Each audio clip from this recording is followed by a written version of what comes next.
The long international break is over, which means our focus is back on the Premier League. This is your FW Fantasy Update ahead of Game Week 8.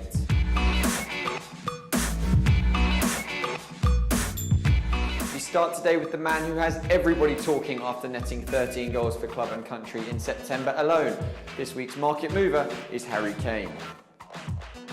The Tottenham striker has risen to 12.8 million, his third price rise in just 2 weeks. With Morata a doubt for Chelsea, Lukaku facing a trip to Anfield and confusion as to whether Aguero is fit enough to keep Gabriel Jesus out of the City side, Kane is the most stable bet in the premium forward market, and with a fixture at home to second bottom Bournemouth, he has proven too enticing to resist for many. The uncertainty around many of those top strikers has led some to look into midfield, and our best buy this week is Eden Hazard for that reason. The Belgian scored twice for his country over the international break, which just goes to show that he is as dangerous as ever.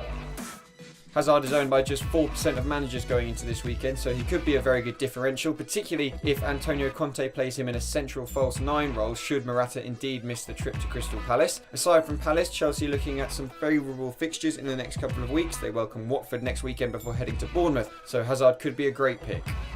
One player worth keeping an eye on over the next couple of weeks is Ben Davies, whose starting place may come under threat with the news that Danny Rose is back in first team training this week. Davies has been arguably the revelation of the season at left back for Tottenham. He is still their best creator when it comes to expected assists, but with Rose back in training and Pochettino famously keen on rotating his fullbacks as he has already done with Kieran Trippier and Serge Aurier, it's worth keeping an eye on Davies over the next couple of game weeks. That's all from me. Don't forget you can stay up to date with all of our fantasy tips by liking us on Facebook, following on Twitter and subscribing on YouTube. Send us in your questions and as ever we will do our best to answer them. But for now, this has been your FW Fantasy Update ahead of Game Week 8.